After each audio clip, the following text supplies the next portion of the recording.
Bonjour à tous, nous allons aujourd'hui calculer les indicateurs d'équilibre financier à partir d'un bilan fonctionnel. Pour cela, nous allons appliquer sur l'exercice que nous avons déjà fait en vidéo concernant le bilan fonctionnel. Donc voilà, je vous présente le bilan fonctionnel déjà fait. C'est un bilan fonctionnel condensé, c'est-à-dire il ne comporte que les valeurs des grandes masses du bilan fonctionnel. L'indicateur le plus important est le fonds de roulement net. Je vous rappelle que c'est un excédent de ressources stables après le financement des emplois stables. Le fonds de roulement est destiné, c'est une marge de sécurité qui est destinée à financer le besoin dans l'actif circulant.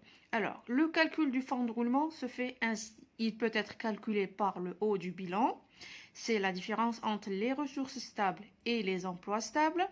Par le bas du bilan, c'est la différence entre l'actif circulant et les dettes circulantes. Donc, par le haut du bilan, c'est la différence entre les ressources stables qui sont d'une valeur de 21 100 moins les emplois stables qui sont d'une valeur de 14 050.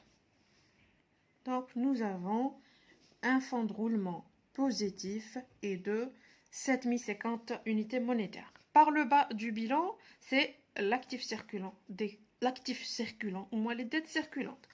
Alors, l'actif circulant se compose de l'actif circulant d'exploitation plus l'actif circulant hors exploitation plus l'actif de trésorerie 1800 moins le passif circulant est composé de 1700 passif circulant d'exploitation plus 300 le passif circulant hors exploitation et 520 de trésorerie passif. Donc, notre fonds de roulement par le bas du bilan égale également 7050. Donc, nous avons un fonds de roulement positif. Donc, c'est un indicateur, c'est un signe d'équilibre financier. La situation de l'entreprise est confortable. Elle dispose d'une marge de sécurité qui sera destinée au financement du besoin dans le bas du bilan, c'est-à-dire à l'actif circulant. C'est-à-dire aussi que l'entreprise dispose d'un excédent de ressources stables de 7050 unités monétaires. Deuxième indicateur, c'est le besoin en fonds de roulement. Le besoin en fonds de roulement, c'est un besoin exprimé à l'actif circulant, à l'actif, le bas du bilan, c'est-à-dire l'actif circulant, plus précisément à l'actif circulant d'exploitation. Alors, ce besoin de financement est dû au décalage de paiement entre les délais des créances clients et les délais de stockage d'un côté et les délais de remboursement des dettes fournisseurs d'un autre côté. Alors, le besoin en fonds de roulement est divisé en besoin en fonds de roulement dans le cycle d'exploitation et le besoin en fonds de roulement dans le cycle hors exploitation. Le besoin en fonds de roulement dans le cycle d'exploitation est la partie la plus importante du BFR, c'est-à-dire du besoin. Car il est directement lié au chiffre d'affaires. Comment calculer ce besoin, un besoin de financement qu'on appelle un besoin de fonds de roulement d'exploitation? C'est la différence entre l'actif circulant, c'est-à-dire on ne prend que cette partie. Voilà.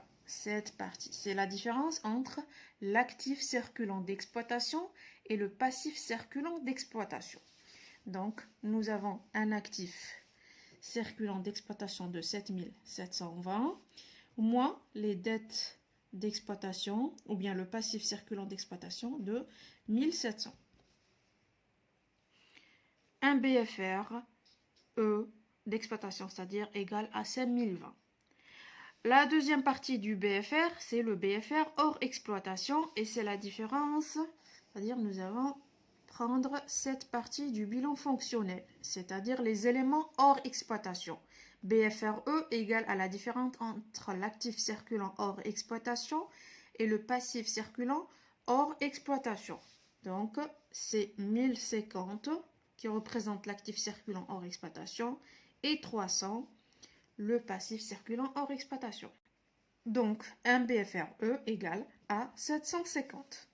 Alors, donc, le BFR global égale à 5020 plus 750. Donc, un montant global du besoin en fonds de roulement égal à 5770. Voilà.